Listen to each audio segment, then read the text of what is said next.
The House will be in order. The prayer will be offered by Chaplain Kibben. Would you pray with me? With the psalmist we pray, show us your steadfast love, O Lord, and grant us your salvation. Let us hear what God the Lord will speak, for God will speak to the people, to those who turn to God in their heart. God of grace and God of glory, we turn our hearts and minds toward you. In these days of warring madness, bend our pride to your control. Shame the wanton disregard for human life and dignity that scourges our communities, our nation, our world. Shame the selfish gladness for power and domination that plagues all corners of the earth. Grant wisdom and courage to those who stand up to the hegemonic overreach in Ukraine. Grant wisdom and courage to those who seek fair and peaceful resolution in Israel and Gaza. In the facing of these hours of discontent and strife, grant us wisdom, grant us courage, as we seek to serve you whom we adore. In your sovereign name we pray. Amen. Amen. The chair has examined the journal of the last day's proceedings and announces to the House the approval thereof. Pursuant to Clause 1 of Rule 1, the journal stands approved. The Pledge of Allegiance will be led by the gentleman from South Carolina, Mr. Wilson. Everyone, including our guests in the gallery, are invited to participate. I pledge allegiance to the flag of the United States of America and to the republic for which it stands, one nation, under God, indivisible, with liberty and justice for all. Up to 15 requests for 1-minute speeches on each side of the aisle. For what purpose does the gentleman from Pennsylvania seek recognition? Mr. Speaker, we request unanimous consent to address the House for 1 minute and to revise and extend my remarks. Without objection, the gentleman is recognized for 1 minute. Thank you, Mr. Speaker. Mr. Speaker, I rise today to recognize the Knights of Columbus Council 403 as they celebrate their 125th anniversary. The Knights of Columbus Council 403 is located in Bradford, Pennsylvania in McKean County, and this chapter has been instrumental in the history and the growth of the city of Bradford. This anniversary is commemorated with a marker that was commissioned by the Wright Monuments, and it was placed outside the St. Bernard Church. To celebrate this anniversary, members gathered on church grounds before dinner and socializing at the Bradford Club. The Catholic Fraternal Organization was founded January 29, 1899, and the Council continues its deep history in the Bradford Catholic community today. As members of the Council, they aspire to live by 4 principles: charity, unity, fraternity, and patriotism. Congratulations on this historical anniversary, and thank you for all the work that you do within the Bradford community. Thank you, Mr. Speaker, and I yield back the balance of my time. The gentleman yields back. For what purpose does the gentlewoman from Alabama seek recognition? I ask for unanimous consent to speak for 1 minute. The gentlelady is recognized for 1 minute.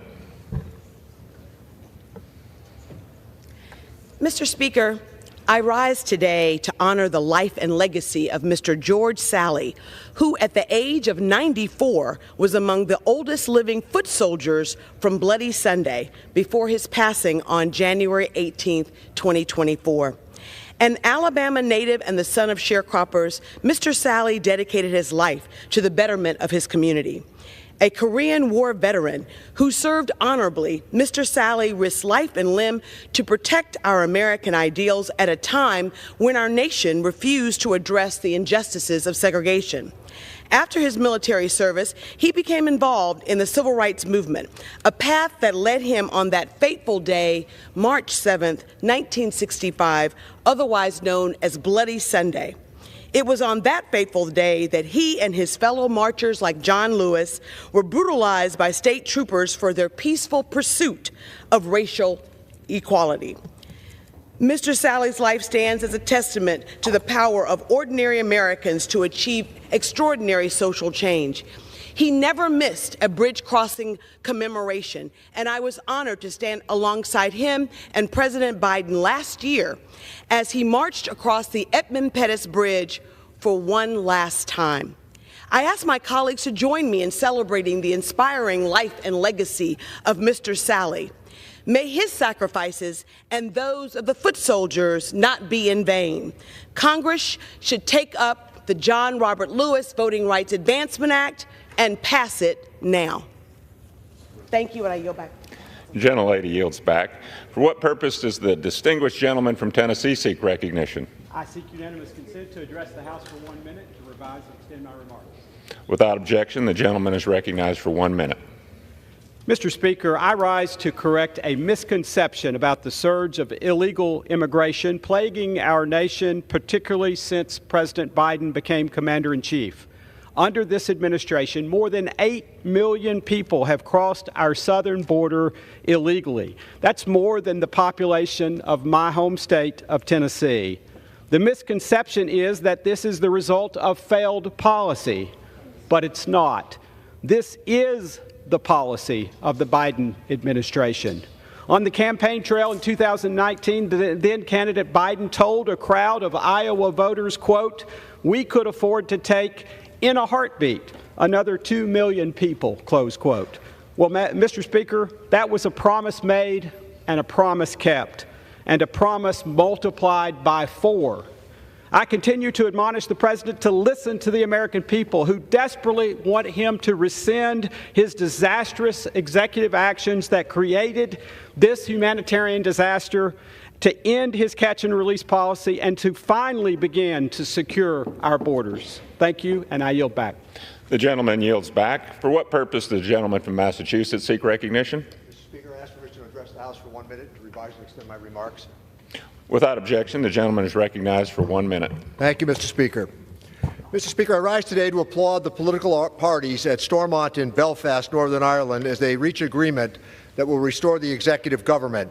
After nearly 2 years of delay, Stormont is one step closer to resuming the people's business. This is a victory for democracy and for the people of Northern Ireland. The Good Friday Agreement marked the end of the longest period of conflict in Irish history.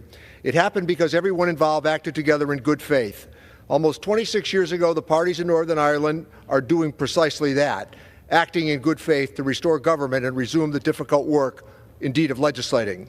When the United States helped to broker the Good Friday Agreement, cementing its place as a guarantor of that agreement, it did so with one primary objective: ensuring every tradition in Northern Ireland had a voice in pursuit of peace and prosperity. With that restoration of power sharing on the horizon, the people today in Northern Ireland are the winners. Their voices will be heard once again, and I yield back the balance of my time. The gentleman yields back. For what purpose does the gentleman from South Carolina seek recognition? To extend my remarks. Without objection, the gentleman is recognized for 1 minute. Thank you, Mr. Speaker. It has been over 100 days since the murderous invasion of Israel by Iranian puppet Hamas. There was merciless slaughter, over 1,200 Israelis and over 200 taken hostage, including Americans. One of the hostages still being held in Gaza is American-Israeli Sagit Dekel-Kun. When terrorists on October 7th, Sagi locked his wife and children in a safe room. He bravely fought, was ultimately taken hostage. While captive, his wife, Vital, gave birth to their 3rd child. In the name of humanity, Sagi must be set free. As long as there are Hamas hostages, there can be no good faith negotiations. All hostages should come home now to stop deaths caused by Hamas sacrificing human shields. In conclusion, God bless our troops who successfully protected America for 20 years as the global war on terrorism continues, moving from the Afghanistan safe haven to America with Biden open borders for terrorists. It is sadly clear there will be more 9/11 attacks across America imminent in our country, as warned by the FBI. Our sympathy to the families of the 3 Georgia reservists murdered by Iranian puppet Houthi. I yield back. The gentleman yields back. For what purpose does the gentleman from Tennessee seek recognition?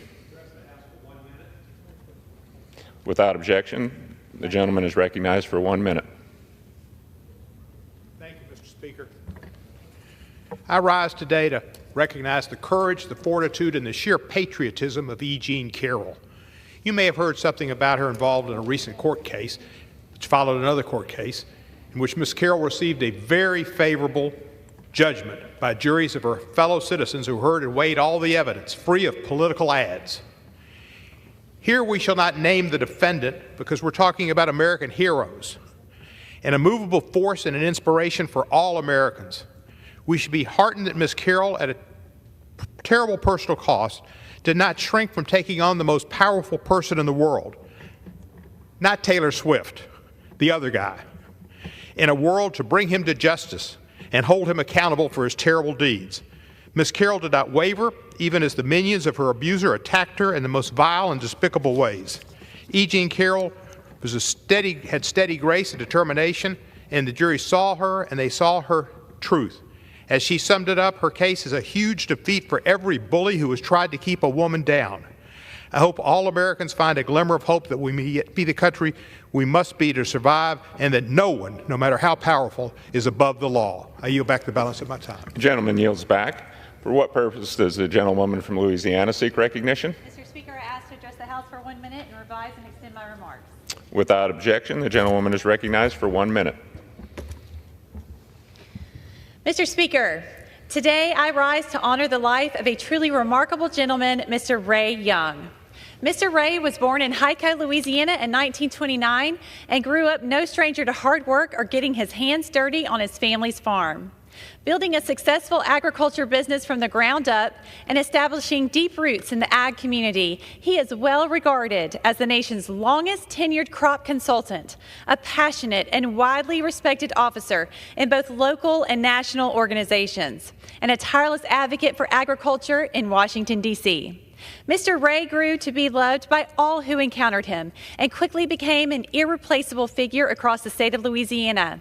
Mr. Ray held a rare and unique quality, always seeing the good in everyone he met, even seeing the promise in a challenging piece of land. He is a friend to many, an enemy to none, never judging anyone by their limitations. Beyond his extensive agriculture background and accomplishments, Mr. Ray's unwavering faith in the Lord served as an inspiration and showcased the very best of our Louisiana community.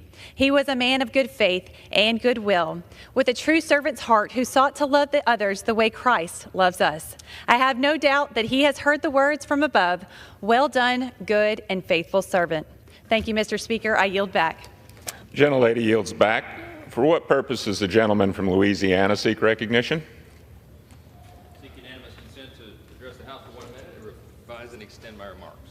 Without objection, the gentleman is recognized for 1 minute.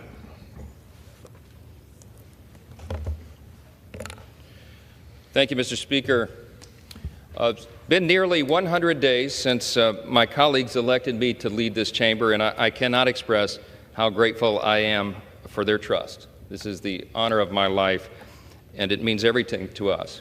And despite our challenges that we face day in and day out, and the tough fights that lawmaking inevitably brings, I still believe that we can again be a shining city on a hill.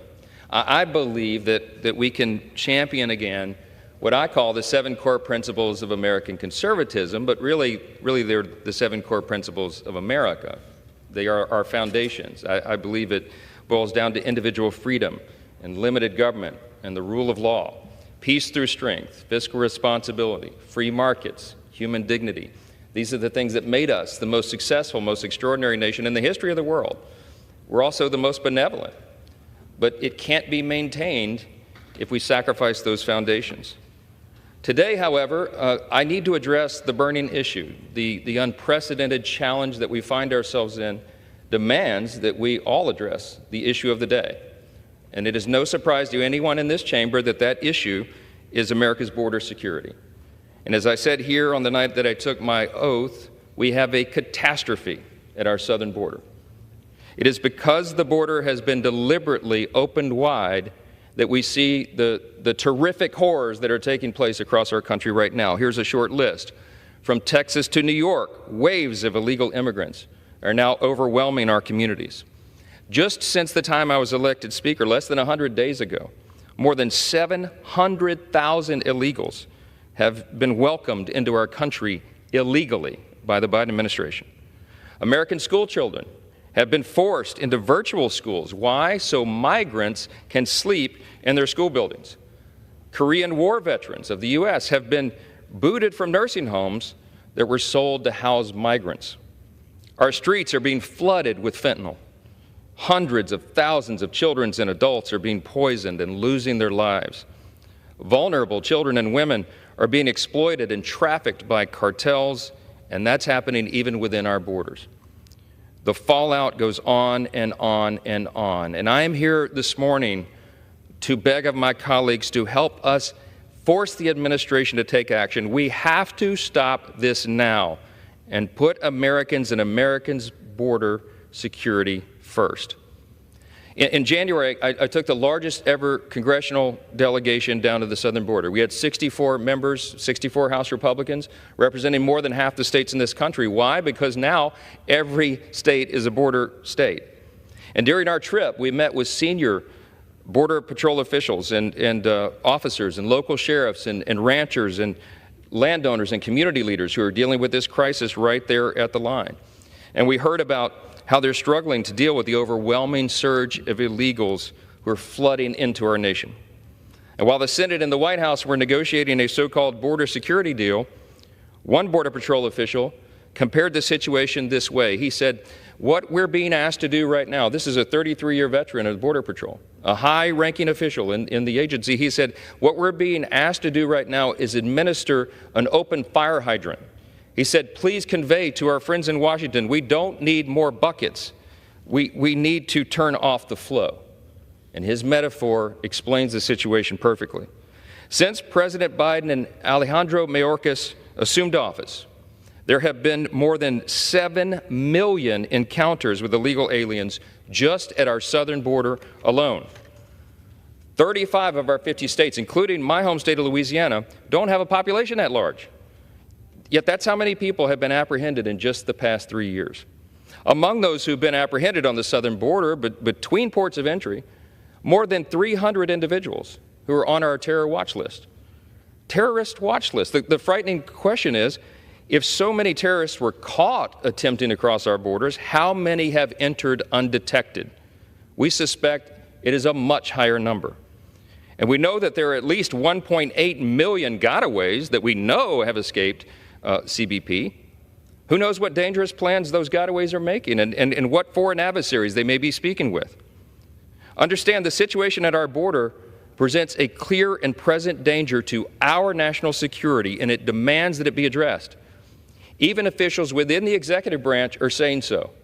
FBI Director Christopher Wray told the Homeland Security Committee just in November that these gotaways are a great concern for the agency and that all 56 of our joint terrorism task forces are trying to identify who these people are. While we don't know how many terrorists are inside our borders, it's an unknowable number. We do know that fentanyl is pouring into our communities like an open sewer. Right now, the leading cause of death in America for Americans age 18 to 46 is fentanyl poisoning. And fentanyl seizures have increased 2.5 times since President Biden took office. That's just the seizures. The rest of it flows right in. But even as some of it is seized, we know much more is making its way into our schools and our neighborhoods and virtually every community in America. Just a quick snapshot of my state in New Orleans. In my home state, 95% of the drug overdoses in New Orleans are caused by fentanyl. 95%. We see that this poison is ripping families apart. Victoria McCulley from Baton Rouge was only 29 years old when she lost her life to fentanyl. She was buried by her parents, leaving behind her brother and her sister and her young son. Alex Stenson is another victim. Like Victoria, he was from Baton Rouge. And sadly, also like Victoria, he died from fentanyl poisoning before his 30th birthday, leaving behind a heartbroken mom and dad and sister. Near Slidell, Louisiana, just last week, a precious 2-year-old child was found dead in her home with fentanyl in her system. Moms and dads, brothers and grandmothers, all of us are losing loved ones to a drug that is being smuggled across the border in droves. It's a parent's worst nightmare, of course, burying a child. And sadly, because of our open border, more and more parents are having to experience that unspeakable tragedy. That leads the American people to ask a very important question. And it is one that we've been asking on this side of the aisle for a long, long time. Where in the world is Secretary Mayorkas on all of this? He is the Secretary of the Department of Homeland Security. It's his responsibility to prevent these harmful drugs from flowing into our country and to secure that border. And he's done nothing of the sort. As we've heard from Border Patrol agents, he's doing exactly the opposite. He's handicapping law enforcement. He's limiting their ability to catch narcotics like fentanyl. He's making it virtually impossible. They say in their own words, and they told us down on the border at Eagle Pass, it's impossible to do the job that they were trained to do. Perhaps the Secretary is busy identifying more people on the list that he can release on parole. Because just since fiscal year 2022, Secretary Mayorkas has released into the country more than 1.5 million aliens. Just sent them out into the country on what they call parole. Remember, the Immigration and Nationality Act states very clearly that parole should only be used on a case-by-case basis and a temporary basis. But millions of illegals right now are being granted parole and spending many years in the United States before they're ever even expected to appear before a judge. Some of them are given a piece of paper that says, we'll see you in a decade. It's absurd. This mass parole is neither temporary nor selective. It is a clear violation of federal law, and it is dangerous, and it is subversive, and it's intentional. And to make matters worse, we've learned that the Biden administration is now simply releasing 85% of the illegals who come across that border right into the country. They're coming to a neighborhood near you. For reference, by the way, if you're watching the metrics, in 2013, the Obama administration, listen to this, the Obama administration detained 82% of illegal aliens. How do we go from detaining 82% to releasing 85%? It only happens if this is by design. It only happens if it's an orchestrated, intentional effort by the administration to do exactly that. And that is what the evidence shows. John Adams famously said, facts are stubborn things. And these are the facts, and you can't look away. This is only part of why Chairman Green and the House Homeland Security Committee marked up articles of impeachment last night. They wrapped that up at about 1:15 this morning, and they did very important work for our country, and we will be moving forward swiftly on those articles. It's long overdue. But Secretary Mayorkas is only part of the problem, because earlier this month, I released a memo documenting 64 specific actions that the Biden administration has taken to undermine our border security and to promote the mass release of illegals and dangerous persons into our country. 64 times. And here's just a couple of the many alarming actions. And this is all public. Everybody can go see this. The day he took office, the very first day that he walked into the Oval Office, President Biden revoked Executive Order 9844. You know what that did? It ended construction of the border wall that Congress had already paid for. Everybody's seen the images on TV, the materials out there rotting in the sun and the elements. Why? Because Joe Biden decided unilaterally he didn't want a wall. In February 2021, the administration stopped applying Title 42 expulsions to children and incentivized, by doing that, incentivized families to send unaccompanied children through Mexico under the watch of who? Cartels and traffickers. Since then, the administration has lost track. They admit to this number, they admit that they've lost track of more than 80,000 unaccompanied children somewhere in the U.S. Well, we were down there at Eagle Pass, at the Del Rio sector. We went through one of these processing centers.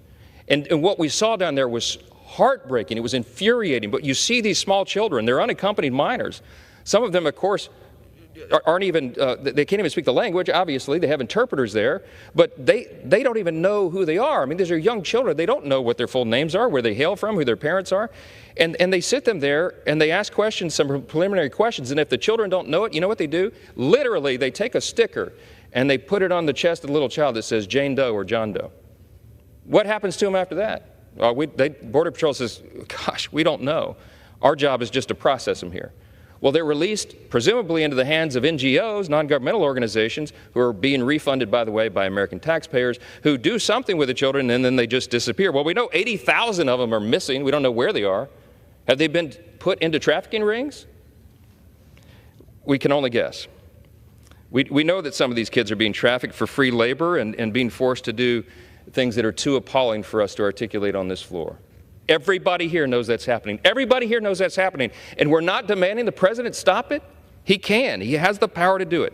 I'll continue. In October 2021, the Biden administration revoked the migrant protection protocols that had been instituted under President Trump. That's the policy that we all know colloquially as Remain in Mexico, right? The Remain in Mexico policy kept asylum seekers in a safe haven third country while they were seeking asylum in the United States. You know why that works so magically well? Because it sent a message around the world that you shouldn't pay your life savings to a cartel to traffic you through Mexico and drop you over the U.S. border, because you're not going to be dropped over the U.S. border. Hey, save your time and treasure and trouble. Don't take that dangerous journey, because the word goes out on social media to countries all around the world, they're not going to let you in. Man, is that the most common sense rule you've ever thought of? The president doesn't agree. President Biden doesn't agree, because he stopped it. He issued an executive order to stop that common sense rule.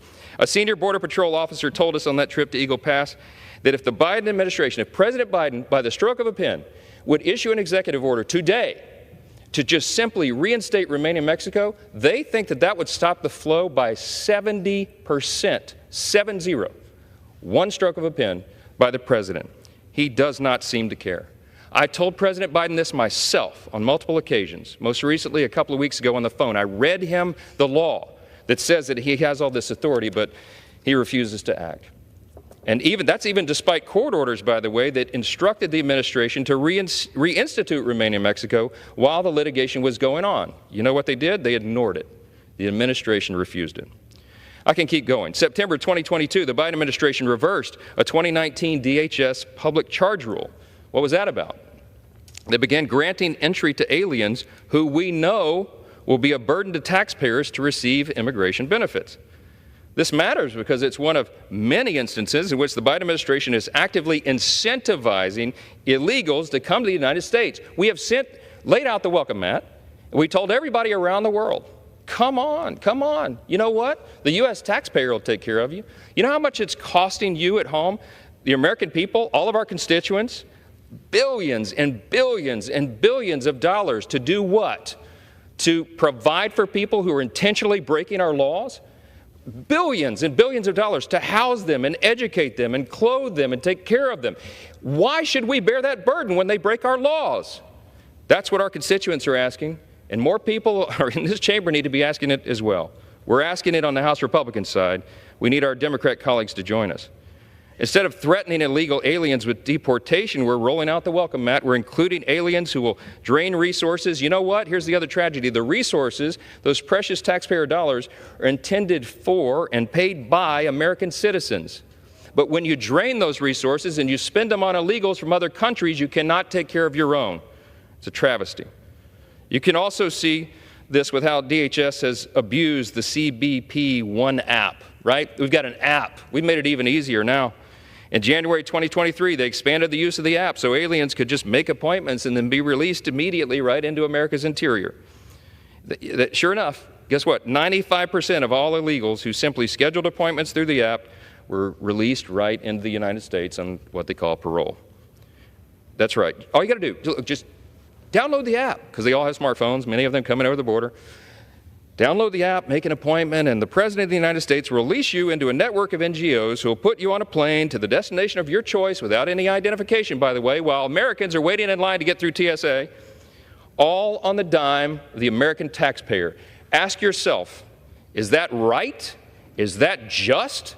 Is that good for America or anybody else involved? It's not. The open border, combined with the incentives to come, have produced a catastrophic year for our Border Patrol agents. In September 2023, U.S. Border Patrol recorded more than 270,000 illegal alien encounters at the southern border in one single month. That was the largest ever up to that point. But guess what? That record was broken just a couple months later, because in December, this past December 2023, CBP recorded more than 302,000 encounters, almost double the population of my hometown of Shreveport, Louisiana, in just 1 month. 302,000 people just walked right into the country, and we saw it down there with our own two eyes. And most recently, as President Biden has failed to exercise his constitutional obligation to police the border and protect Americans, now he's undermined Texas's ability to protect its citizens, its residents. You know, Texas has the constitutional authority to take care of its people. The first job of the government is to protect its citizens. And when Texas has acted to do that, the Biden administration and the president himself have intervened. They've taken them to court. They're cutting their razor wire. They're taking away the measures that the state of Texas has taken out of desperation to protect its own people. I could go on and on and on about all this, and the numbers and the actions, the 64 actions that we've documented that President Biden has specifically taken to open that border wide up. But it's crystal clear his policy choices and Secretary Mayorkas' refusal to comply with the law are driving this border catastrophe. The Biden administration has replaced detain and deport with catch and release. Instead of order, they have chosen for us disorder and chaos. Rather than securing the homeland, they've ceded the homeland to cartels and traffickers. By the way, at the Del Rio sector alone, at Eagle Pass, Texas, they told us the cartels are estimated, I think they said they're making $3.5 million a day trafficking human beings into the country. Do the math. They're making over $1 billion a year, bringing undocumented children, trafficked children, victims right into the country and bringing them in. They're doing this intentionally. They have chosen disorder and chaos. They have ceded the homeland to the traffickers and the cartels. And the Department of Homeland Security has effectively become a taxi driver to just help traffickers complete the last few miles of their human smuggling operation. And they're making billions of dollars in the process. It's all absolute madness, and it is dismantling the safety of our communities. The House Judiciary Committee, where I served before I became Speaker, recently released a report showing that right now there are more than 617,000 aliens on ICE's non-detained docket, who also have criminal convictions or pending criminal charges. That's right, you heard it right. That means that more than 500,000 known criminals, illegal aliens, are in the U.S., in our communities, free to reoffend and victimize American people. The President's actions are also creating a permanent underclass in our society. Here's another sad secondary effect of this, an underclass of non-citizens who receive many of the benefits of citizenship. He's inviting chaos and disorder within our land that is tearing at the very fabric of our society. The President can put a stop to this. President Biden and Secretary Mayorkas have designed this catastrophe. And now, rather than accept any accountability or responsibility for what they've clearly done, President Biden wants to somehow try to shift the blame to Congress for his administration's catastrophe by design. It's absolutely laughable. No one's falling for this. My counter is this. If President Biden wants us to believe he's serious about protecting our national security, he needs to demonstrate good faith and take immediate action to secure that border. But he won't do it. He needs to immediately stop the mass release of illegals into our country, but he won't do it. If he wants our House Republican Conference to view him as a good faith negotiator, he could start with a stroke of a pen. But he's got to do it quickly. Last week, I received a letter from former top FBI intelligence officials, including the former Assistant Director of Intelligence. Mr. Speaker, I'd like to ask unanimous consent that the text of this letter be submitted into the congressional record. Without objection. In the letter, the signers said that America is facing a, quote, new and unfamiliar threat. As my colleagues know, you never want to hear our intelligence leaders speak about an unfamiliar threat. But these former FBI officials told us that we are suffering, quote, a soft invasion along our southern border. They're stating what is obvious to all of us. They noted that we are experiencing a surge, listen to this, of military-aged single men who are pouring into our country over the southern border. From adversarial nations, by the way, and from terrorist regimes. When we were at Eagle Pass at the Del Rio sector in January 3rd, with 64 House Republicans, they told us that between 60 to 70% of the people coming across the border right there at that epicenter are single adult males. They're military-aged. These are not huddled masses of families seeking refuge and asylum. These are people coming into our country to do only God knows what. And we are allowing it. The Biden administration is allowing it. And we've noted that they're coming from adversarial nations, from terrorist regions. We have no idea what they're planning. But in fiscal year 2023, Border Patrol encountered illegals from 170 different countries, including hundreds from Iran, Syria, thousands from Russia, tens of thousands who have come in from China. Tell me that's not dangerous. In this letter, law enforcement and intelligence leaders are warning us that we may very well suffer a preventable terrorist attack here on the homeland if we don't immediately secure that border and remove these dangerous terrorists from inside our borders. House Republicans, of course, have acted. Last year, we passed the Secure the Border Act. This legislation would address the catastrophe. It would fix the asylum and parole processes that are so broken. It would support our Border Patrol agents. The Senate could take that bill up today, Chuck Schumer and the Democrats in the Senate have been sitting on it in their majority for 9 months. They could do it right now. They could vote on that and send it to the president's desk, but they won't. Why? Because they're apparently okay with all this as well. And while there may be some who think that it's not a good time to act, I disagree. Good policy, like a strong border and securing our nation and defending our sovereignty, is always good politics. It's the right thing to do. It's the moral thing to do. It's the constitutional thing to do. It's the common sense thing to do. And I cannot for the life of me understand why the president won't agree with that. I've asked him myself repeatedly, Mr. President, do something about it. And he hem-haws and pretends that he doesn't understand what his authority is. He knows what it is. To be sure, we're not going to agree to a fix that doesn't actually solve the problem. We would be derelict in our duty if we did that, because we know what the problems are. We know how to fix them. And just like the border official told us on that trip to the Rio Grande, House Republicans are not here to supply more buckets. We are here to stop the flow. And stopping the flow is not rocket science. It takes political courage. It takes transformational policy changes, and we know what policy changes will accomplish that. This is not conjecture. It's not Republican talking points. This is what the experts at the border, at the epicenter, tell us is necessary and needed. And it is insane that we will not supply it. We're also taking action this very week. Right now, we're doing this every day. I'd like to thank Representatives Siscomani and McClintock and Moore for their hard work on very important bills that the House is considering, even this week. These bills will hold foreign persons like criminal aliens accountable for their crimes and keep them out of our communities. One of those bills is the Agent Raul Gonzalez Officer Safety Act, of course named for Border Patrol Agent Raul Gonzalez, who died in the line of duty while pursuing a group of illegal aliens. It would provide stiffer penalties for aliens who attempted to evade arrest by the Border Patrol. We'll also consider a bill to ensure that aliens who are convicted of drunk driving are both deportable and inadmissible. Believe it or not, they're not currently. The third bill would provide stiffer penalties for illegal aliens who engage in Social Security identity theft. The fourth bill would ensure that aliens who have ties to Hamas and the Palestinian Liberation Organization will not be granted entry into the United States.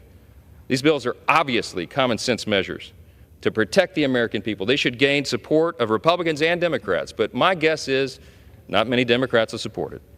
And Republicans in the House will continue to press for secure borders to ensure America's immigration system serves the national interest and does not benefit aliens who are a danger to our own people. Now, last Friday, President Biden came out in support of the Senate's deal, which we haven't seen yet. There's no text yet, but from what we've heard, this so-called deal does not include from what we've heard, these transformational policy changes that are needed to actually stop the border catastrophe. Among the reported details of the bill, again, I'm working off reports because I haven't seen the text, but apparently, reportedly, a new authority would be created in the law so the president can, quote, shut down the border once daily crossings exceed 5,000 a day. Okay, right. You heard that right. Okay, so it is illegal to cross our border, but apparently we're concocting some sort of deal to allow the president to shut down the border after 5,000 people break the law. Why is it 5,000? If you add that up, that'd be 1 million more illegals into our country every year before we take remedial measures. It's madness. We should be asking what kind of enforcement authority kicks in at 5,000 illegal crossings a day. The number should be zero. Zero. And I don't care what congressional district you go into in America, pull people at random on the street and ask them, hey, should we allow 5,000 people to break our law each day to get 1 million into the country, or should we stop it at zero and enforce our law? It's mad. I don't know another word to describe this. It's madness. Anything higher is simply surrender. Anything higher than zero is surrendering our border, surrendering our sovereignty and our security. And it's important to point out, and I want to make this very clear, the president's statement on Friday, he falsely claimed, it was a false claim, that he needs Congress to pass a new law to allow him to close the southern border. He knows that's not true. The president has been around Washington a long time, okay? And the president repeated his claim yesterday on the White House lawn. He said, quote, I've done all I can do. Just give me the power I've asked for. Moments after his comments, the president's own spokeswoman contradicted him and said, quote, there are things that are within his power to secure the border. Well, hello, of course there are. The law is very clear. Anybody can Google this. Any American citizen could just pull this up and read it for themselves. Let's set the record straight. What he said is demonstrably false. I've explained to him specifically. I read the President of the United States the law. the black letter law, on the phone about 2.5 weeks ago. I said, Mr. President, it says very clearly, you have all the tools and the executive authority necessary to reverse the catastrophe that you have created. He has those tools right now, and he has since day one. The Immigration and Nationality Act, for example, coupled with recent Supreme Court precedent, give the president, quote, ample authority to suspend the entry of all aliens or any class of aliens or impose any restrictions he may deem appropriate. That's the broadest authority that Congress probably has ever given a president. And it's been there for a long, long time. In fact, the very provision that I just read you was used by the Obama administration more than 19 times. It's been used, I think, 69 times by presidents since 1980, but not by President Biden. He pretends it's not there. Any attempt by this president to pretend that he's a bystander bereft of any ability to secure the border is patently absurd, and we're going to continue to remind the American people of that. If we take a step back and we consider the current catastrophe at the border, we can all see that our country is at a critical decision point. We are at a moment where we have to decide right now, as a Congress, as a people, we have to decide as the American people if we have borders or not. We have to decide if we believe in the rule of law or not. We have to decide if we're a sovereign nation or we're not. House Republicans do believe that America has borders and that we are a sovereign nation. We believe we must set limits on the number of immigrants who enter, obviously, and the American people have a say on immigration policy. Understanding who enters and enforcing our immigration laws are critical components to maintain a sovereign country. If you do not have sovereignty, you do not have a country. I also believe that border security is part of our solemn obligation to safeguard the well-being of our citizens and uphold the principles that define who we are as a nation. In no sense is border security somehow an act of hostility to neighboring countries. It's exactly the opposite, because a weak border weakens America, and a strong border is good for America, and a stronger America is good for everybody around the world, and everybody in this chamber should acknowledge that. And just as we lock our doors at night to protect our homes, we secure our borders to protect our homeland. And my friends, that is our sacred obligation. We in the House Republican Conference desperately want to protect our homeland because we want to ensure that all of our children and grandchildren can continue to enjoy the blessings of liberty that we have enjoyed and that we have loved and experienced. And we can continue this grand experiment in self-governance that we began in 1776. But here's the question. I'll leave you with this. Does President Biden want that? Does President Biden believe in the rule of law? Does President Biden believe that we're a sovereign nation? Does he believe that Americans and not those from other countries should be put first? Every American citizen should be asking these questions of the president and helping us demand his answers. We won't stop. We're going to continue. And with that, I yield back. The gentleman yields back. Gentleman from Georgia seek recognition.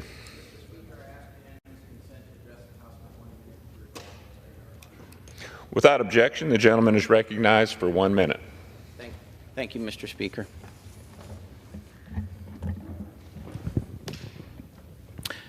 Mr. Speaker, I rise today to voice my strong opposition to the Wyden-Smith tax bill that is set to come to the floor tonight.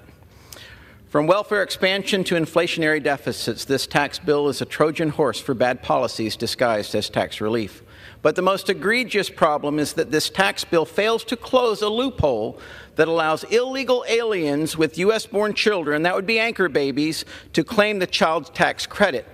So after 3 years of Joe Biden's intentional illegal invasion, which is now being used by the Uniparty as an excuse to pass a horrendous border bill that encourages more illegal immigration, lawmakers on both sides of the aisle are set to expand the child tax credit while subsequently allowing illegal aliens to cash in on those benefits.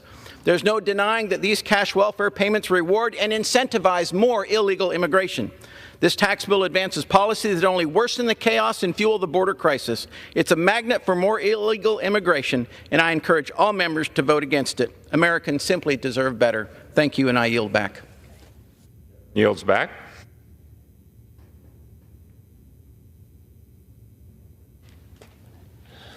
And members are reminded to refrain from engaging in personalities towards the President.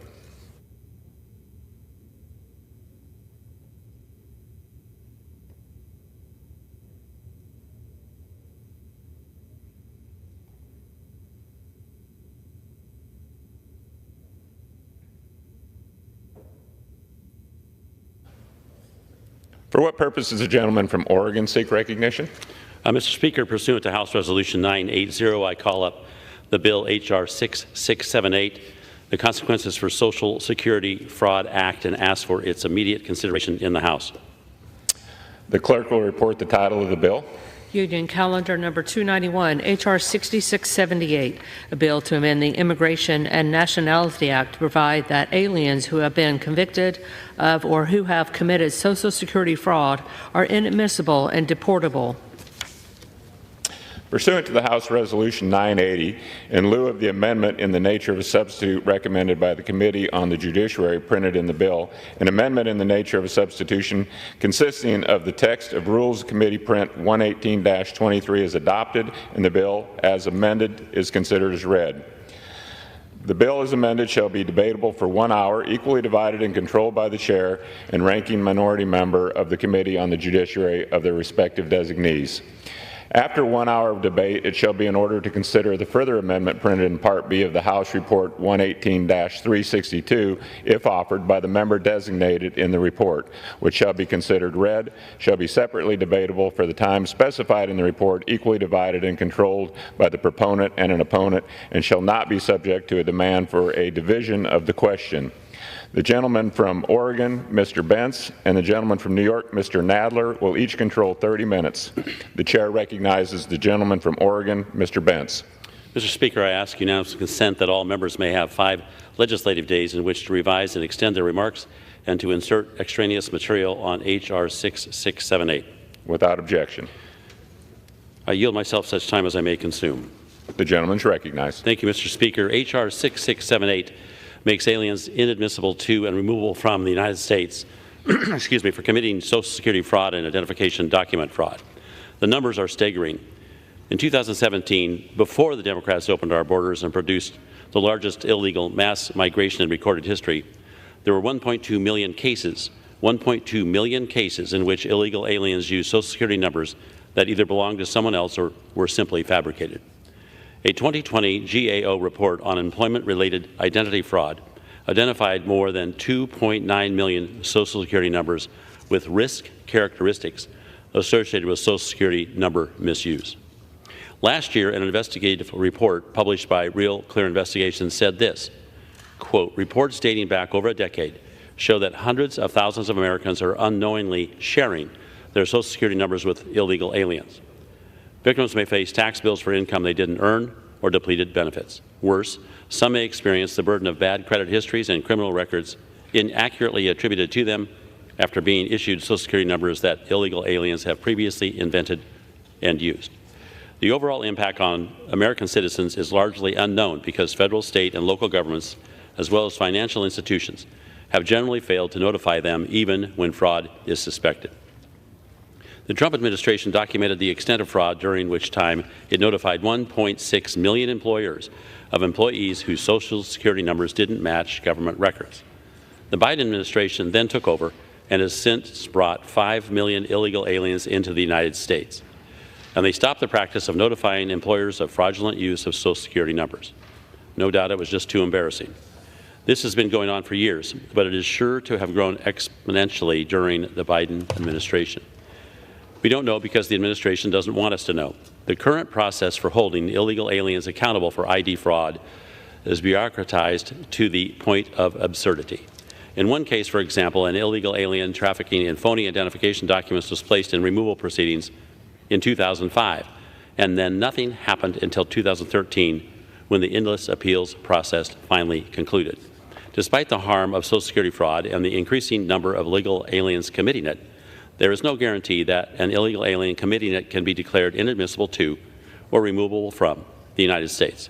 In fact, in at least the U.S. Court of Appeals for the 7th Circuit and the 9th Circuit, and potentially the 4th Circuit and 10th Circuit, certain Social Security fraud offenses do not carry immigration consequences.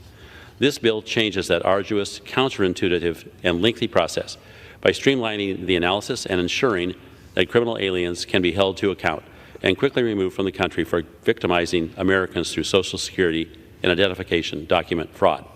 In doing so, the consequences for Social Security Fraud Act protects Americans and strengthens the immigration system. I reserve the balance of my time. The gentleman reserves. The gentleman from New York is recognized. Mr. Speaker, I yield myself such time as I may consume. The gentleman's recognized. Mr. Speaker, before I address the specifics of this bill, I want to address what we heard from the Speaker a few minutes ago. The Speaker said that Section 212F of the Immigration and Nationality Act cannot be used to, quote, shut down the border. Former President Trump agreed with him. He tried to do exactly what Speaker Johnson says in 2018. That action was immediately enjoined and declared unlawful. So you cannot use Section 212F of the INA to shut down the border. But the Speaker knows this. That's why he had the House pass H.R. 2. If 212F were sufficient, why did we need a bill? But the Republicans passed H.R. 2. But the Republicans should know that this is a bicameral institution, and there's also a president. H.R. 2 can go nowhere. The Senate won't even look at it. But we know that conservative Republicans in the Senate and Democrats in the Senate have been negotiating for a very, very strong, very powerful, very conservative immigration bill, which they've come up with. Much too conservative for many Democrats. I'm not sure I'm going to vote for it. Far more conservative than anything we've considered on the floor besides H.R. 2. And yet, the Speaker says he won't hear of it. Why? Because the former president says he wants the issue. He was very clear, as was Mr. Nels. Don't pass anything so that President Trump, former President Trump, can campaign on immigration in the fall. Don't solve the problem. Save the problem as a campaign issue. That's what they're doing. If they weren't doing that, they'd seriously consider the Senate bill. And what's even more pernicious is that they have joined together the close the border issue, which is a valid issue, but they've lumped it together with aid to Israel and aid to Ukraine. I was on the steps of the House with the Speaker and many others, touting our solidarity with Israel. And yet, what are we going to do? Because Trump and the Speaker, doing Trump's bidding, don't want us to pass an immigration bill, which they have tied up with aid to Israel and aid to Ukraine. We're not going to aid Israel. We're going to let Putin take over Ukraine. We're not going to send arms to Taiwan. We're not going to send humanitarian aid. We're going to abandon the Ukraine. We're going to abandon Israel. We're going to abandon Taiwan. We're going to abandon our Pacific allies. Why? Because President Trump wants a campaign issue on immigration. This is shameful. Shameful. And the Speaker knows it to be the case. And I challenge the Speaker. Bring the Senate bill to the floor. Let's see what happens. When the Senate passes a very conservative bill, which they seem on track to do, bring it to the floor of the House, and let's see what happens. I bet you it passes. But let's see what happens. Mr. Speaker, addressing this bill, let's be clear. Social Security fraud is a serious issue. It is also largely already a deportable offense. If H.R. 6678 closed an actual gap in current law, Democrats would gladly support it. Unfortunately, this bill represents another unserious attempt by my Republican colleagues to target and scapegoat immigrants and to score cheap political points while doing nothing to actually fix our immigration system. While I have several concerns with this bill, I'd like to focus on the issue of deportability, because that is the most troubling aspect of this legislation. H.R. 6678 eliminates the requirement that we first charge and convict a person for Social Security fraud before we make them deportable. This is concerning and stands in stark contrast to most other criminal deportability grounds within our immigration laws. Barring a few exceptions, criminal offenses require a conviction to render a non-citizen deportable. This is especially important given who would be most impacted by this legislation. This section of H.R. 6678 is not about deporting undocumented immigrants who are, of course, already deportable, and it is not about preventing people from entering the United States. The deportability provisions in this legislation target lawful permanent residents, people who have put down roots in our communities, many of whom have U.S. citizen spouses and children, and who have truly established themselves here in the United States. A lot of these individuals are eligible to become U.S. citizens today. This bill would make these people deportable without even requiring that they be convicted of a crime. Do we really want to be deporting lawful permanent residents without due process and without their having their day in court? Additionally, if this bill were to become law, it would result in absurd consequences. It would actually be easier to deport someone for offenses related to Social Security fraud than it is to support someone for murder, rape, or sexual abuse of a minor, because for those crimes, a conviction is required. Is this really what my Republican colleagues are looking to accomplish? For years, Republicans have claimed that they support legal immigration. They're opposed to illegal immigration, as we all are, but they support legal immigration, so they say. By stripping people of their due process and playing political games with this bill, they are showing us that it is all just empty rhetoric. We should be working together in a bipartisan way to modernize our broken immigration system. Instead, we are wasting our time with a bill that has no chance to become law and does nothing to address the real problems facing this country, and that destroys due process for legal permanent residents. Members should oppose this overbroad legislation that would deport people who have never even been charged with a crime. I reserve the balance of my time. The gentleman from New York reserves. The gentleman from Oregon is recognized. Democrats today, Mr. Speaker, seem to be more concerned with the due process rights of illegal aliens than with the fact that those illegal aliens may be victimizing hardworking Americans. However, the Democrats' concerns are invalid. For 80 years, the Board of Immigration Appeals has provided additional protections for aliens whose removability or inadmissibility is based on an admission. Under BIA precedent, to be considered an admission, an alien's admission must be explicit, unequivocal, and unqualified. The Department of Homeland Security then bears the burden to show by clear and convincing evidence that the statement meets that requirement for removability purposes. Even then, the immigration judge would have to find that the admission fits within the relevant statutes and that the admission is based on reasonable, substantial, and probative evidence. The statutes cited in this bill have clear elements and shouldn't be a surprise to anyone. It should not be so difficult to remove aliens who commit Social Security fraud or identification document fraud.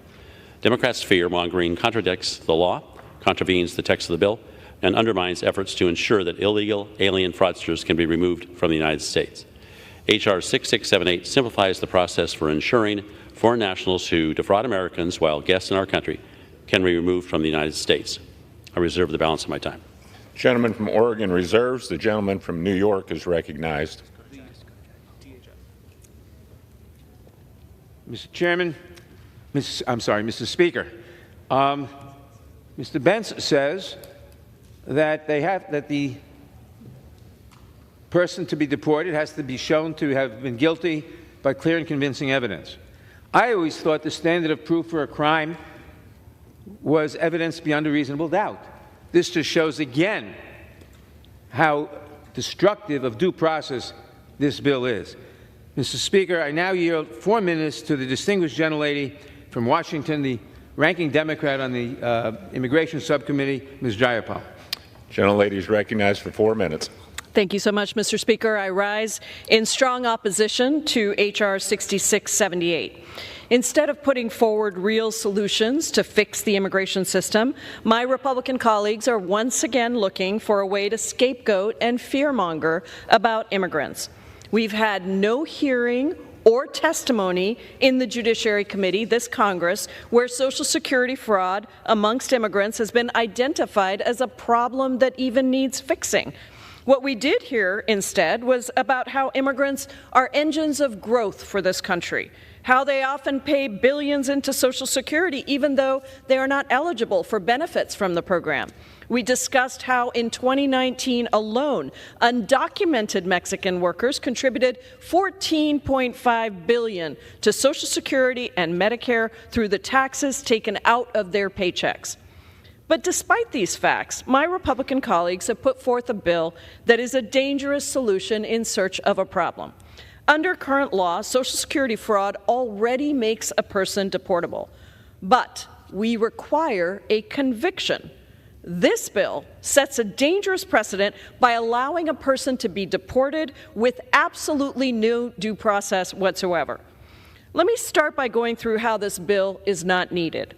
Under the Immigration and Nationality Act, one of the many ways that someone can become deportable is if they are convicted of something called a crime involving moral turpitude, for which a sentence of 1 year or longer may be imposed. The Social Security-related offenses in this bill carry maximum penalties between 1 and 30 years, which clearly meet the 1-year minimum required for deportability. Likewise, the offense of falsely making, forging, counterfeiting, or altering a document that can be used as evidence of authorized stay or employment in the United States is specifically defined as aggravated felony if the crime carries a sentence of 1 year or more. Conviction for an aggravated felony makes a person deportable. None of these facts seem to matter to the authors of this bill and my Republican colleagues. H.R. 6678 however, sets a very different and dangerous precedent by eliminating the requirement that we first charge and convict a person for Social Security fraud before deporting them. This is not consistent with current immigration law, and most importantly, it violates the bedrock principles of fairness, due process, and the rule of law. Now, my Republican colleagues seem to say that they don't care about due process for all people, but we do. By not requiring a conviction, H.R. 6678 would vastly expand the ways in which a green card holder could become deportable, and it would lead to serious unintended consequences. With minor exceptions, the criminal grounds for deportation under the INA require a conviction to make a non-citizen deportable. That's just basic fairness. Can you imagine a world in which simply being ejected from the country that you've lived in for decades without ever being convicted of a crime? Separated from your family without ever being charged. That is not who we are as a country. Due process needs to apply to everyone. We are better than this. I hope my Republican colleagues will realize how absurd and short-sighted this bill is, and will instead get to work with us on finding real solutions to fix our immigration system instead of constantly targeting immigrants for xenophobia, racism, and fear. I urge all members to vote no on H.R. 6678, and I yield back the balance of my time. The gentlelady yields back. The gentleman from New York reserves. The gentleman from Oregon is recognized. Thank you, Mr. Speaker. Gentlelady from Washington suggests that we have not, as Republicans, focused on a real solution, and I would draw our attention to H.R. 2. Any one of the solutions that people come up with is going to be dependent upon our having secured the border first, and anyone that suggests otherwise is simply incorrect. The solutions that are contained in that bill, I hope, will make their way this direction from the Senate, but I doubt it. And so looking forward to seeing whatever comes that direction, but H.R. 2 is a good approach to trying to resolve what I'll call as the initial issue that must be addressed. The Consequences for Social Security Fraud Act requires that aliens be convicted of fraud or admit to such fraud. Contrary to the Democrats' talking points, not every ground for inadmissibility and removability in the Immigration and Nationality Act requires conviction. In fact, the language here is identical to the ground of an inadmissibility for crimes involving moral turpitude and controlled substance offenses under INA 212 sub A sub 2. Even for grounds of a removability, convictions are not always required. For example, an alien can be removable for overstaying his visa, violating his non-immigrant status or condition of entry, smuggling aliens, committing marriage fraud, being a drug user or drug addict, falsely claiming U.S. citizenship, or engaging in espionage. By requiring at least an admission, this bill conforms to the pattern of other grounds of inadmissibility and removability. In a world of unsafe streets and far-left prosecutors who may never prosecute these offenses, or will allow aliens to plead down to crimes that may not make them deportable, it makes no sense to strike the provision to require a conviction. If an alien has admitted to such conduct, why can't the alien's own admission be used to show the alien is inadmissible or deportable? Democrats want to take illegal aliens at their word when they cross the border, even though they destroy their passports and IDs. Yet Democrats don't want to take aliens at their word when they admit to committing a crime in the United States. This defines common sense. I reserve the balance of my time. The gentleman from New York is recognized. Mr. Speaker, I yield 2 minutes to the distinguished gentleman from California, Mr. Correa. The gentleman is recognized for 2 minutes. Thank you, Mr. Speaker. And first of all, let me say I have a poster here outlining the benefits that undocumented workers bring to the economy with their Social Security card that they will never get benefits from. But you know, I was thinking, why in God's name are we bringing up this legislation? What is it about this? What am I missing? And I finally figured it out. Why are we going after small businesses in the United States?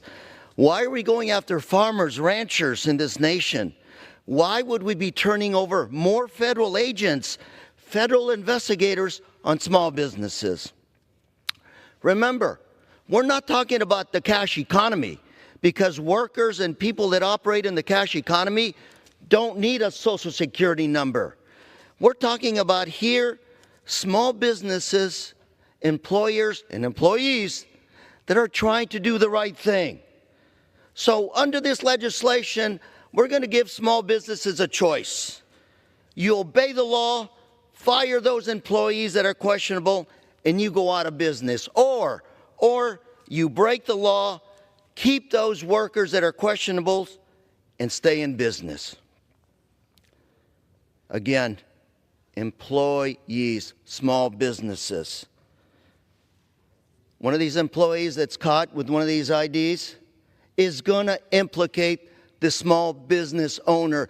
That's called conspiracy, also a major crime.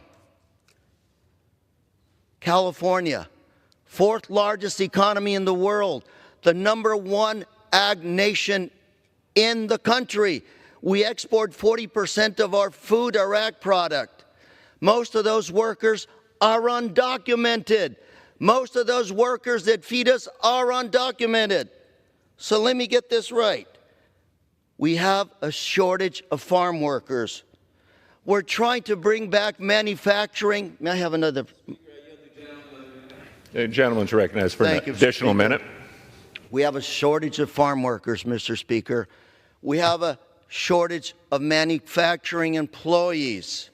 We're trying to bring back jobs from China. And we're saying to the small businesses, to the farmers, you can't hire these people. If you do, you're a criminal. You're going to jail. Let's take a deep breath, folks. Let's give these workers a green card so they can work in the U.S. They're honest. If they were dishonest, they'd be working for cash, but they're trying to do the right thing. It's not, Mr. Speaker, this is not the right time for this legislation. I ask my colleagues, vote no, protect our small business owners, and protect our farmers throughout the country. Mr. Chairman, Mr. Speaker, I yield. Thank you.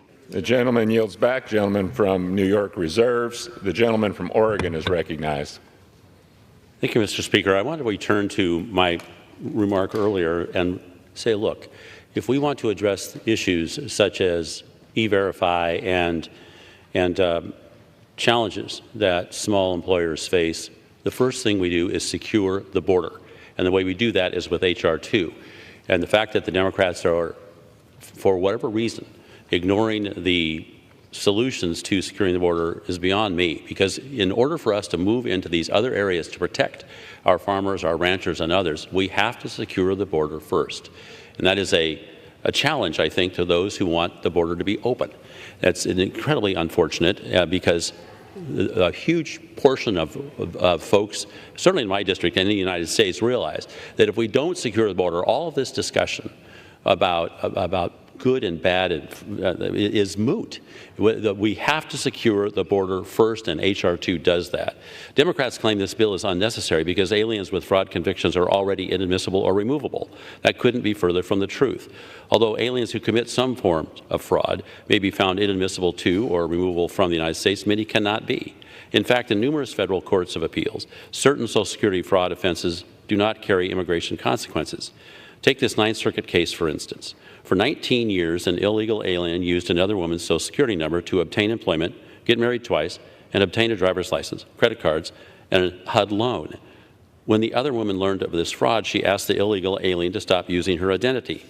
The illegal alien refused. Yet the Ninth Circuit, doing legal gymnastics, determined that the illegal alien's fraud conviction did not carry certain immigration consequences because it was not a crime involving moral turpitude. Even when courts get it right, it often takes them years to do so. In a Fifth Circuit case from 2021, the alien already had been in removal proceedings for 6 years before the federal appeals court finally found that his conviction did, in fact, make him inadmissible to the United States. That is why H.R. 6678 is imperative to protect our communities from fraud and ensure aliens who engage in fraud can be more quickly removed from the United States. I reserve the balance of my time. The gentleman from Oregon reserves. The gentleman from New York is recognized. Mr. Speaker, I now yield 3 minutes to the distinguished gentleman from Indiana, Mr. Mervan. The gentleman is recognized for 3 minutes. I thank the ranking member for the time. I rise today to express my deep frustration with the unfortunate approach that the House majority is pursuing this week with regard to immigration legislation. On a personal note, this past week, I held a series of community forums throughout Indiana's 1st Congressional District, and at each one, the topic of immigration reform and the challenge of securing our southern border was front and center. Constituents throughout the region expressed great concern regarding the national security implications related to the increase in migrants, as well as the great need for increased border security agents, for administrative judges, for technology to monitor our border, and for the resources to address drug and human trafficking. More broadly, there was an appetite to comprehensively solve this problem in a bipartisan manner. Further, at this same time, require not only government and the federal contractor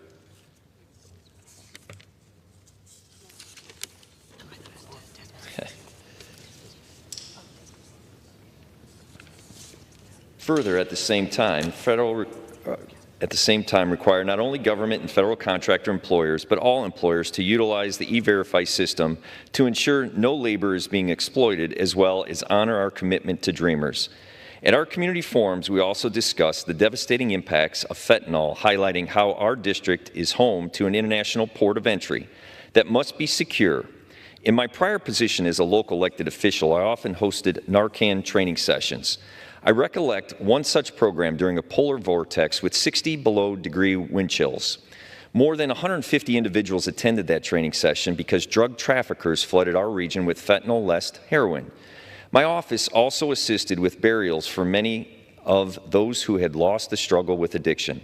I looked into the eyes of family members who had lost loved ones, and I carry each one of those memories with me.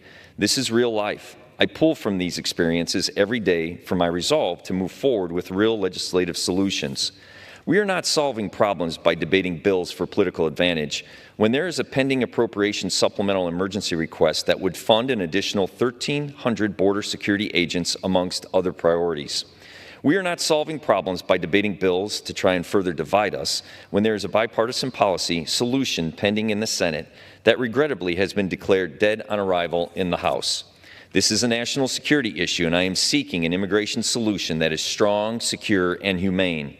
I implore my colleagues and the majority party to not jeopardize innocent lives and the safety of our communities by waiting to address this pressing issue until after the election. Let us put those solutions up for a vote so the American people can see if we stand for results or if we stand for political theater. Thank you, Ranking Member Nadler, and I thank you for the time. The gentleman yields back. The gentleman from New York reserves. The gentleman from Oregon is recognized. Thank you, Mr. Speaker. It seems to me that the Democrats want to leave the border open and then facilitate the illegal presence of those in the United States. I want to inform the gentleman I am prepared to close my reserve. To close. Gentleman reserves. Gentleman from New York is recognized. I'll be very brief, Mr. Speaker. This legislation does nothing to improve our immigration system while making a mockery of basic due process, and that's why it should be defeated. I urge all members to oppose it, and I yield back the balance of my time. Gentleman from New York yields back. Gentleman from Oregon is recognized. Thank you, Speaker. Contrary to the Democrats' talking points, this bill is necessary not only to protect Americans from fraud, but also to hold aliens unaccountable for their criminal acts. This bill makes America safer, and I urge my colleagues to support it, and I yield back. Gentleman yields back. All time for debate on the bill has expired. It is now in order to consider Amendment Number 1, printed in Part B of House Report 118-362. For what purpose does the gentleman from New York seek recognition? Mr. Speaker, I rise to offer an amendment to H.R. 6678. The clerk will designate the amendment. Amendment printed in Part B of House Report Number 118-362, offered by Mr. D'Esposito of New York. Pursuant to the House Resolution 980, the gentleman from New York, Mr. D'Esposito, and a member opposed each control 5 minutes. The chair recognizes the gentleman from New York. Thank you, Mr. Speaker. I want to thank Mr. McClintock for introducing H.R. 6678, the Consequences for Social Security Fraud Act. The underlying bill would create a ground of inadmissibility and deportation for criminal illegal immigrants who have been convicted of Social Security fraud. I am proud to offer this important amendment that I hope will go one step further in holding individuals accountable for trying to defraud the American government and the American people. My amendment expands the bill to ensure that any illegal migrant who has been convicted of or admits to having committed a crime involving fraud regards to certain COVID-19 loans and grants is also inadmissible and deportable.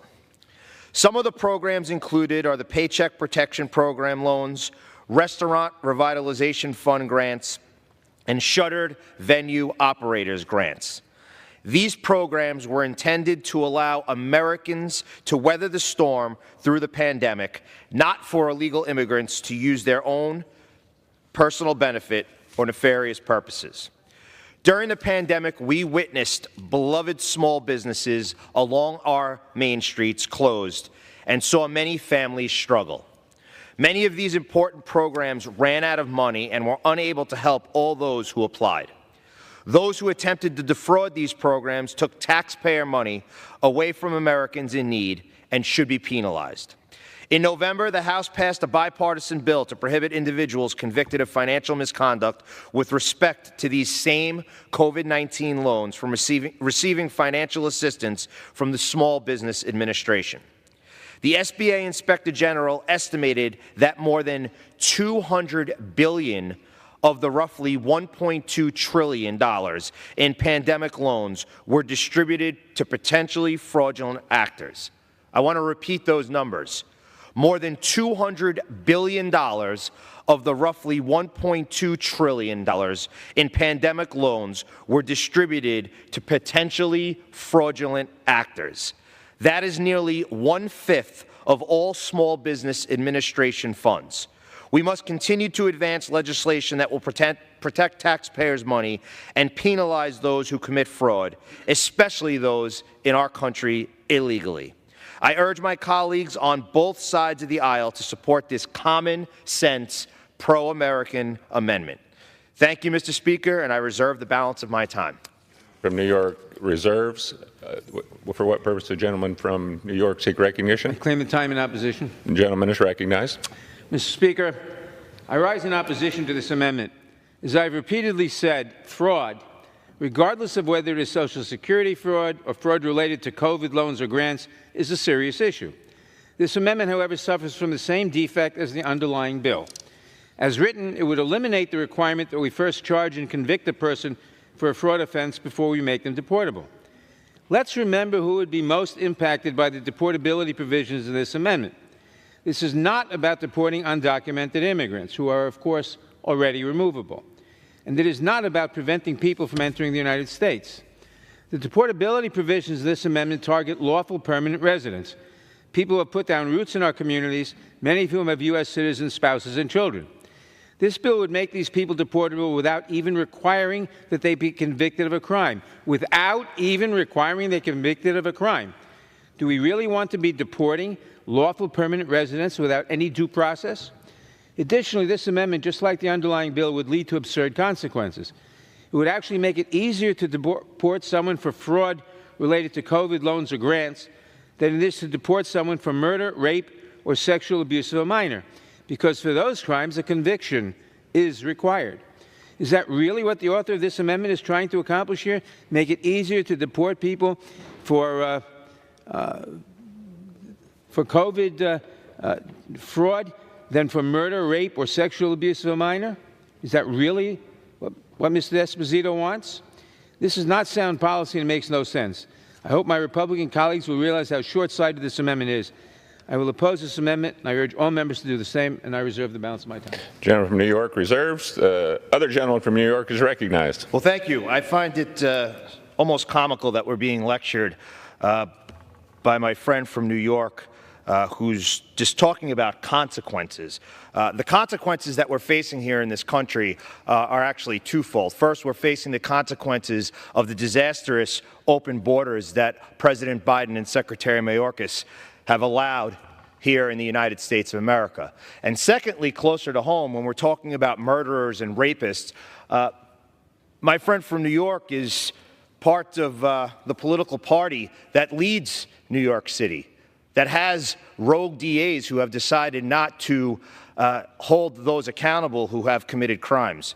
We're talking about the state of New York, where the governor, the Assembly, and the state Senate have put cashless bail and criminal justice reform into place that have actually given criminals more rights than law-abiding citizens. So I think today what we're focused on is holding those accountable who are defrauding the United States of America, people who come to this country illegally and have not only conducted Social Security fraud, but also taken money from COVID-19 funding and used it to their advantage, and therefore taking it away from good, hard-working Americans and business owners. I yield back. The gentleman yields back. The gentleman from New York is recognized. Mr. Speaker, the other gentleman from New York has not put forward any evidence that immigrants, documented or undocumented, were involved in defrauding the COVID relief funds.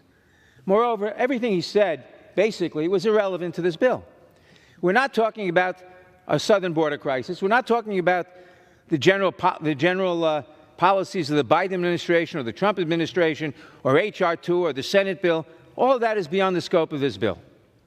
What we are talking about in this bill is making not, as the gentleman said, illegal immigrants, but lawful permanent residents deportable for fraud on COVID loans or grants without being convicted of a crime. Something you cannot do for lawful permanent residents accused of murder, rape, or sexual abuse of a minor, because for those things a conviction is required. This bill would set aside due process, would say no, conviction is required to deport someone for the crime of COVID fraud, although such a conviction is required for much more serious offenses. And it makes no sense. It is abhorrent to our legal system to make people have heavy penalties, people who have lived in this country for many years, to be deportable without any due process, without conviction of a crime. For that reason, this amendment and this bill should be defeated. And I yield back. The gentleman yields back. Pursuant to the rule, the previous question is ordered on the bill and on the amendment offered by the gentleman from New York, Mr. D'Esposito. The question is on the amendment by the gentleman from New York, Mr. D'Esposito. Those in favor say aye. Those opposed say no. In opinion of the chair, the ayes have it. The amendment is agreed to. Mr. Speaker?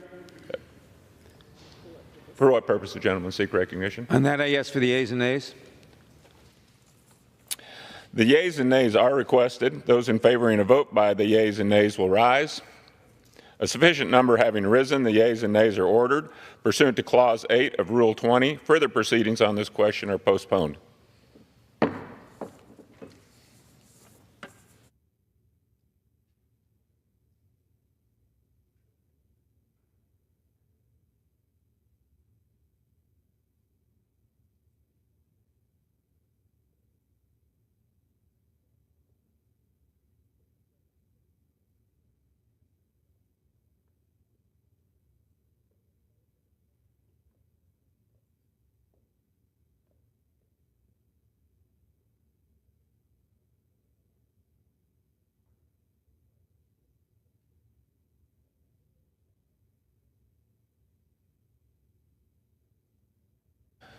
For what purpose does a gentleman from Oregon, Mr. Bentz, seek recognition? Mr. Speaker, pursuant to House Resolution 980, I call up the bill H.R. 6679, the No Immigration Benefits for Hamas Terrorists Act, and ask for its immediate consideration in the House. The clerk will report the title of the bill. Union Calendar number 293, H.R. 6679, a bill to amend the Immigration and Nationality Act with respect to aliens who carried out, participated in, planned, financed, supported, or otherwise facilitated the attacks against Israel. Pursuant to the House Resolution 980, in lieu of the amendment in the nature of a substitute recommended by the Committee on the Judiciary printed in the bill, an amendment in the nature of a substitute consisting of the text of Rule Committee Print 118-24 is adopted, and the bill, as amended, is considered read. The bill as amended shall be debatable for 1 hour, equally divided and controlled by the chair and ranking minority member of the Committee on the Judiciary or their respective designee. After 1 hour of debate, it shall be in order to consider the further amendment printed in Part C of the House Report 118-362, if offered by the member designated in the report, which shall be considered read. Shall be separately debatable for the time specified in the report, equally divided and controlled by the proponent and an opponent, and shall not be subject to a demand for a division of the question. The gentleman from Oregon, Mr. Bentz, and the gentleman from New York, Mr. Nadler, will each control 30 minutes. The chair recognizes the gentleman from Oregon, Mr. Bentz. Mr. Speaker, I ask unanimous consent that all members may have 5 legislative days in which to revise and extend their remarks and to insert extraneous material on H.R. 6679. Without objection. I yield myself such time as I may consume. The gentleman is recognized. Thank you, Mr. Speaker. On October 7th, 2023, Hamas initiated its brutal, unprovoked terrorist attack on Israel, the deadliest terrorist attack since the State of Israel was formed. There's no place in the United States for people who commit such acts. H.R. 6679, the No Immigration Benefits for Hamas Terrorist Act, ensures that aliens who carried out, participated in, planned, financed, provided material support to, or otherwise facilitated the attacks on the Israeli people that started on October 7th are inadmissible to and removable from the United States. It also makes such aliens ineligible for any immigration relief. Legislation like this is increasingly important because we have an executive who has implemented policies specifically designed to allow bad actors into the United States and to let them stay here. The Biden administration's policies have thrown every facet of our immigration system into chaos. Since President Biden took office, more than 7 million illegal aliens have been encountered on our southwest border. We are on track to reach 12 million by the end of President Biden's term. More than 3.3 million have been deliberately released into the United States. Another more than 1.7 million known gotaways successfully evaded Border Patrol agents to enter the country. Thanks to the Biden administration's open border policies, the immigration court backlog has ballooned to over 2.5 million cases. In addition, arrests of criminal aliens have dropped exponentially. What does all of this mean? Illegal aliens do not face swift immigration consequences. Open border policies present grave national security risks for our country and the world. The FBI director warned the Judiciary Committee that the open border constitutes a massive security threat. Post-October 7th, Germany, Belgium, and France have already seen lone wolf terrorist attacks inspired by the Hamas attack on Israel. Foreign nationals exploit U.S. immigration laws and policy to do us harm. We learned that lesson on September 11th, 2001. Since October 7th, here in the United States, at least one foreign national has already been arrested for plotting an attack against Houston's Jewish community. A Jordanian national who had overstayed his visa several years ago, but then applied for asylum and was issued a work authorization by the Biden administration. And just this week, we learned that last March, the Biden administration released an al-Shabaab terrorist into the United States. It is not far-fetched to think that October 7th terrorists would try to come here. It is imperative that Congress ensures that such bad actors will find no refuge in the United States. H.R. 6679 does just that. I urge my colleagues to support the bill, and I reserve the balance of my time. The gentleman from Oregon reserves. The gentleman from New York is recognized. Mr. Speaker, I yield myself such time as I may consume. The gentleman is recognized. Mr. Speaker, on October 7th, 2023, Hamas committed a horrific assault on innocent civilians in Israel, murdering 1,200 people, including 32 Americans, killing the most Jewish people in a single day since the Holocaust. Even now, Hamas continues to hold innocent men, women, and children in captivity. Not a day goes by that I don't think of the hostages. Of Kfir Bibas, who turned one in captivity, and his family, whose lives Hamas has used as a tool of psychological torture. Of U.S. citizens like Hirsch Goldberg Poland, whose arm was blown off at the Nova Music Festival, and Keith Siegel, whose wife was released while he remains in Gaza. Of peace activists like Oded Lifshitz, who spent so much of his life helping Palestinians get access to life-saving health care. And of the young women like Noah Argamani and Agam Berger, who Hamas has used to torment and taunt their parents. Every day since October 7th has been a nightmare from which we have been unable to wake up. There has been far too much suffering. Too many lives have been lost on both sides of the conflict. H.R. 6679 has an important goal, ensuring that no one involved with the planning or commission of the October 7th attacks can enter the United States or receive any immigration benefits. Our current laws already achieve this goal, however. Hamas has been designated as a terrorist organization by the State Department since 1997. Under the Immigration and Nationality Act, or the INA, any non-citizen who has engaged in terrorist activity, provided material support to terrorists, or is a member of a terrorist organization or a group that endorses or espouses terrorist activity is inadmissible to the United States. Furthermore, the national security-related bars in the INA are very broad. To bar an individual, the Secretary of Homeland Security merely needs, quote, reasonable grounds to believe, unquote, that the applicant presents a risk to national security or is otherwise seeking to engage in, quote, any unlawful activity in the United States. This authority applies to those who engage in or endorse terrorist activity, as well as those who provide material support to groups that take up arms against government forces. This is an extraordinarily broad provision that has barred even those who were forced to help armed groups. As such, this bill is largely redundant to current law. I certainly support the aim of this legislation. No individual who is involved in these heinous attacks should find refuge in the United States. That is why I intend to support the bill, and I urge my colleagues to do the same. But I do have some concerns about the drafting of this bill. For decades, when Congress wished to prevent specific bad actors from entering the United States or accessing an immigration benefit, we have used bipartisan visa sanctions legislation. That approach would have the same effect the majority is attempting to achieve with this bill. Today, however, the majority has chosen to directly amend the INA to impose visa sanctions.